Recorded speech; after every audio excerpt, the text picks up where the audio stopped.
Assalamualaikum warahmatullahi wabarakatuh. Perkenalkan, nama saya Serly dengan NIM 4521012031. Di sini saya akan menjelaskan tentang materi dari pertemuan pertama sampai pertemuan ke-7 dari mata kuliah ekonomi manajerial yang diberikan oleh dosen pengampu Dr. Abdul Karim SE MSI.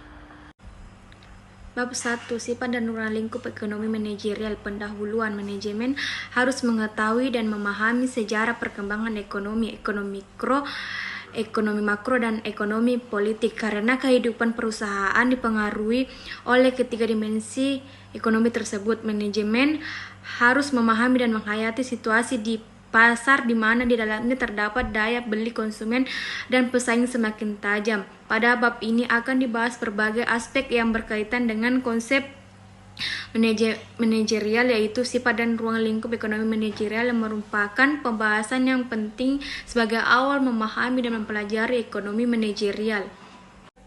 2. Konsep ekonomi manajerial. Ekonomi adalah kegiatan atau usaha manusia dalam memenuhi keperluan, kebutuhan, dan keinginan hidupnya. Pengertian sehari-hari ekonomi dapat diartikan sebagai sebuah aktivitas ekonomi, yaitu pemenuhan kebutuhan, keinginan manusia melalui kegiatan investasi, produksi, dan distribusi barang dan jasa yang dilakukan oleh konsumen dan produsen melalui mekanisme transaksi atau pertukaran di mana masing-masing pihak mendapatkan kepuasan. Pengertian ini maka ilmu ekonomi dapat dikelompokkan menjadi beberapa kajian, yaitu ekonomi makro, yaitu membahas ekonomi nasional suatu negara.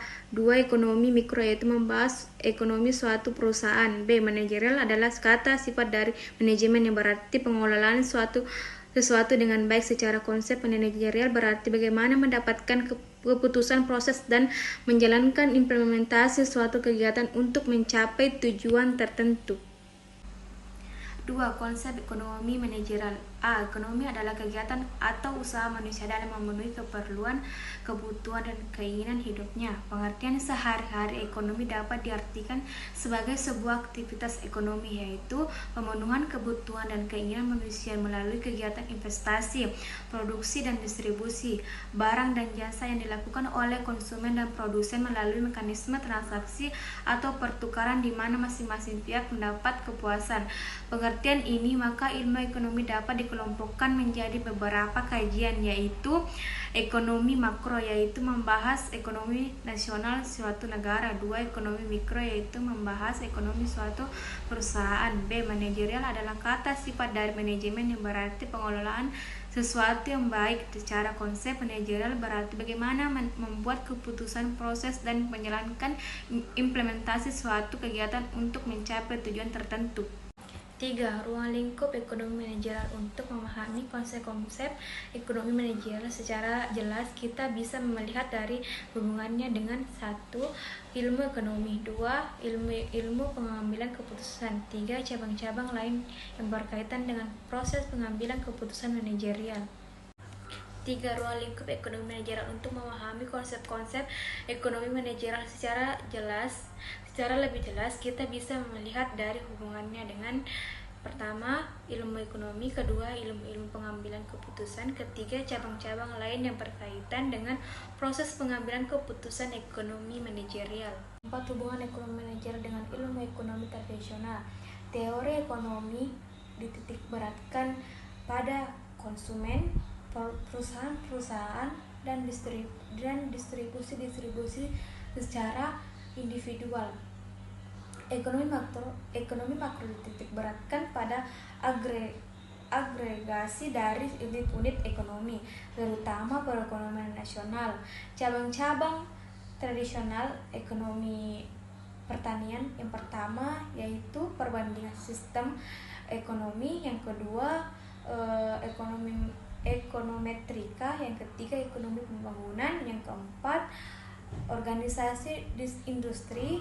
Yang kelima uang dan bank. Yang keenam ekonomi perkotaan dan regional.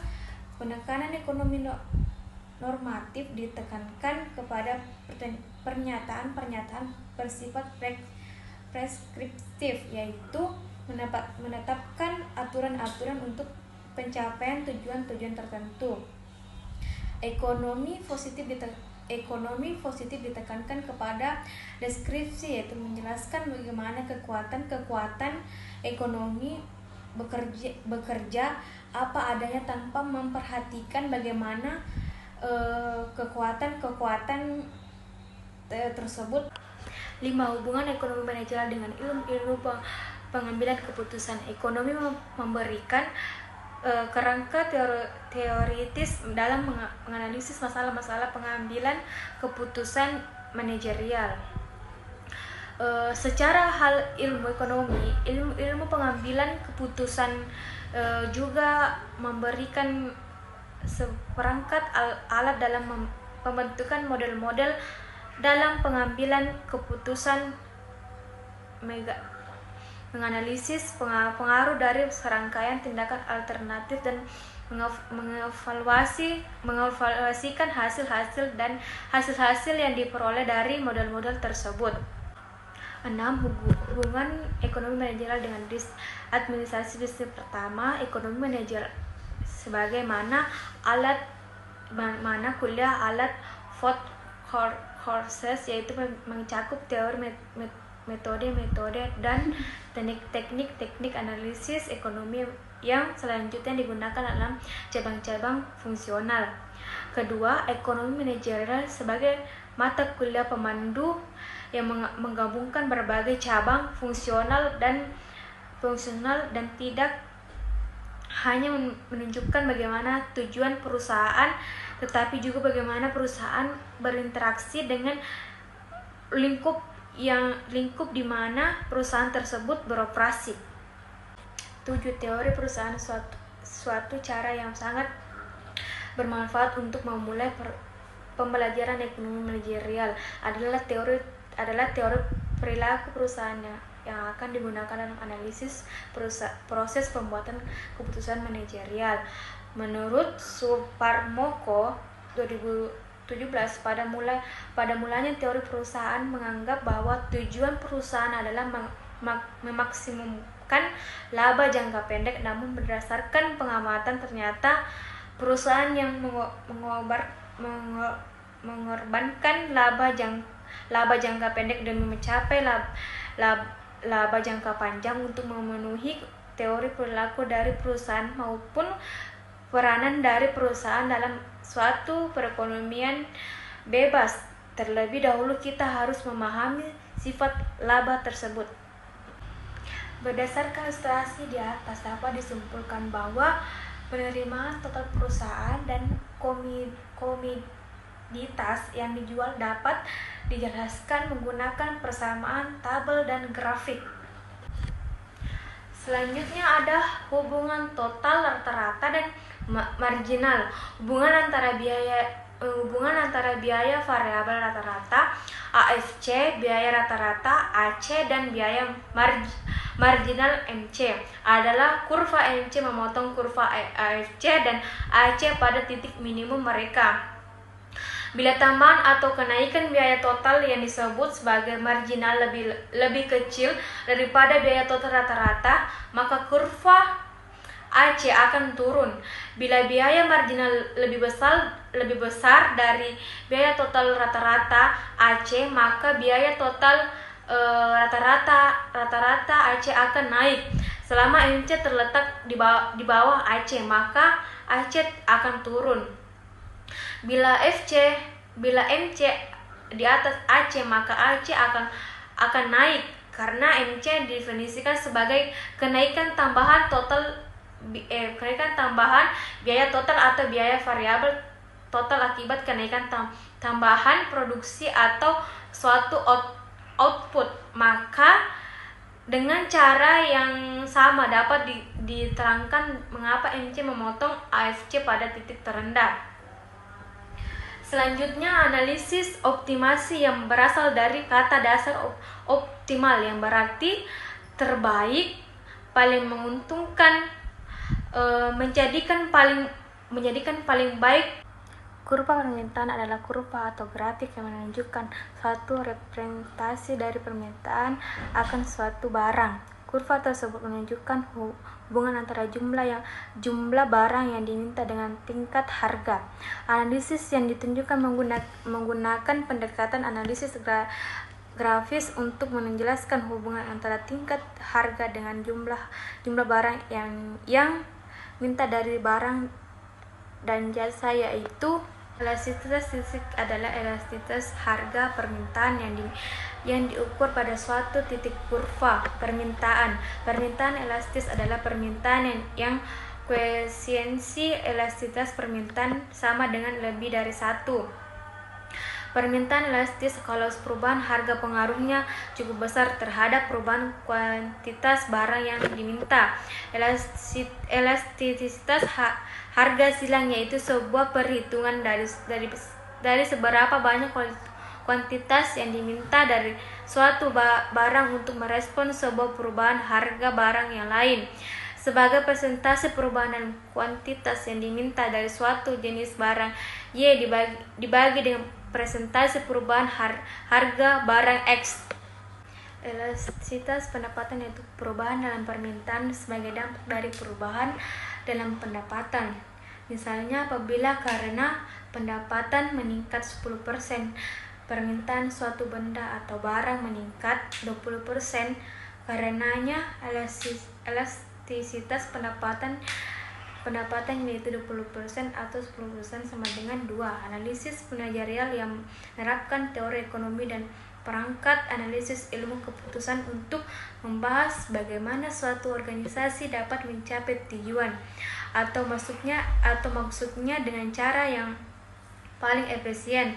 Strategi penetapan harga adalah kebijakan suatu perusahaan dalam menentukan harga produk yang mereka jual. Penetapan harga yang tepat akan membuat perusahaan mendapatkan keuntungan yang diinginkan. Untuk mengukur elastisitas permintaan, bagi persentase perubahan kuantitas yang diminta dengan persentase perubahan harga, jika rasio ini memberikan lebih dari 1, permintaan itu dianggap elastis. Misalnya kuantitas yang diminta naik 10% saat harga turun 5%. Rasionya adalah 0,10% atau 0,055% sama dengan 2. 1. Penaksiran permintaan merupakan proses untuk menemukan nilai dari konsekuensi fungsi permintaan akan suatu produk pada masa kini. Sedangkan perakiraan permintaan merupakan proses menemuan nilai-nilai permintaan pada periode waktu yang akan datang. 2. Survei konsumen adalah sebuah penyelidikan perilaku, preferensi, sikap atau pendapat dari sampel kelompok konsumen sasaran. Dikumpulkan melalui kuesioner.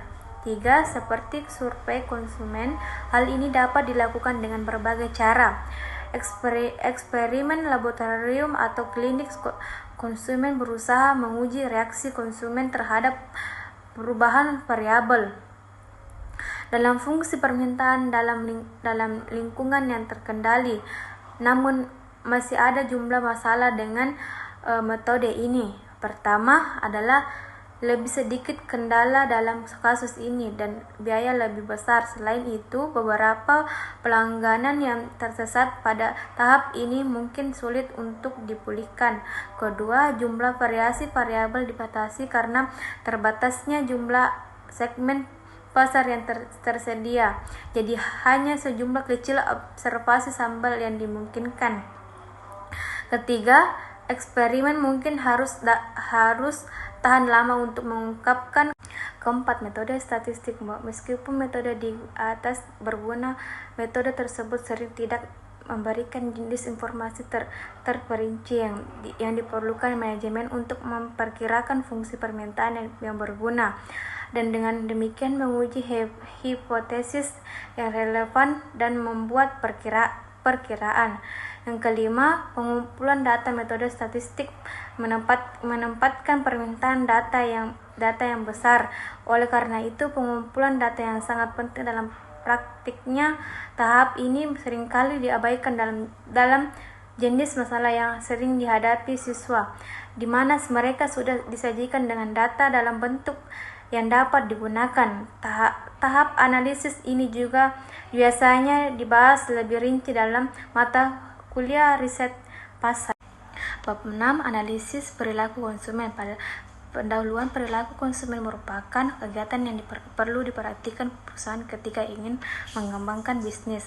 Hal ini disebabkan karena perilaku konsumen akan memengaruhi strategi perusahaan dalam menjangkau konsumen dan melakukan produksi. Perilaku konsumen juga merupakan dasar dari konsumen untuk melakukan keputusan pembelian, apakah membeli barang tersebut atau tidak, karena dipengaruhi oleh banyak faktor. Dalam keputusan pembelian konsumen akan mempertimbangkan harga, kualitas, manfaat, dan fungsi kegunaan dari produk tersebut. Pengertian perilaku konsumen. Perilaku konsumen menurut Coulter dalam Citaurus adalah studi tentang perilaku individu, kelompok maupun organisasi dalam memilih, menyeleksi, membeli, menggunakan barang, jasa, ide, gagasan, atau pengalaman untuk memuaskan kebutuhan dan keinginannya. Jenis perilaku konsumen pada umumnya. Jenis perilaku konsumen terdiri dari dua, yaitu yang bersifat rasional dan irasional, di mana kedua hal tersebut dijelaskan sebagai berikut ini. Jenis rasional merupakan tindakan perilaku konsumen dalam pembelian suatu barang dan jasa yang mengedepankan aspek pemikiran atau pertimbangan yang logis. Faktor penentu perilaku konsumen. Perilaku konsumen dipengaruhi oleh berbagai faktor pada saat proses pemilihan, pencarian informasi, dan penggunaan produk sesuai dengan kebutuhan dan keinginan mereka. Ada beberapa faktor penentu dalam perilaku konsumen, yaitu perilaku budaya. Perilaku konsumen akan dipengaruhi oleh faktor subkultural, budaya, status sosial atau kelas sosial. Subkultural, setiap budaya memiliki sub-budaya yang berbeda, meliputi kebangsaan, ras, agama, dan wilayah geografis. Budaya beberapa bagian dari setiap perusahaan dan penyebab orang memutuskan pembelian kelas sosial. Setiap masyarakat memiliki kelas sosial yang ditentukan oleh pendapatan, kekayaan, pekerjaan, dan pendidikan. Faktor kepribadian. Faktor pribadi merupakan faktor awal seseorang dalam melakukan pemilihan, di mana faktor ini terdapat minat dan pendapat konsumen terhadap produk. Proses pembentukan perilaku konsumen. Perilaku konsumen terjadi karena adanya proses sebelum dan sesudah seseorang melakukan pembelian. Konsumen ketika ingin melakukan keputusan pembelian akan melewati beberapa tahapan. Ada 5 tahapan yang dilalui konsumen ketika melakukan pengembalian keputusan pembelian, antara lain adalah: yang pertama itu pengenalan masalah, yang kedua pencarian informasi, yang ketiga setelah konsumen mendapatkan berbagai informasi, maka tindakan selanjutnya adalah mengambil keputusan, yang keempat keputusan pembelian, yang kelima evaluasi pasca pembelian. Pada pertemuan ke-7 membahas tentang fungsi produksi. Fungsi produksi adalah suatu bagian fungsi yang ada pada perusahaan yang bertugas untuk mengatur kegiatan yang diperlukan bagi terselenggaranya proses produksi. Bagian produksi dalam menjalankan tugasnya tidaklah sendirian, akan tetapi bersamaan dengan bagian lain seperti bagian pemasaran, bagian keuangan, serta bagian akuntansi. Oleh karena itu, haruslah diadakan koordinasi kerja agar semua bagian dapat berjalan seiring dan seirama, dapat dihindarkan benturan kepentingan antara bagian dalam perusahaan. Tugas utama dari bagian produksi adalah kaitannya dengan pencapaian tujuan. Perusahaan secara umum adalah berusaha mencapai biaya produksi yang rendah, mutu produksi yang tinggi, tanggapan yang cepat atas permintaan, dan fleksibilitas untuk membuat berbagai barang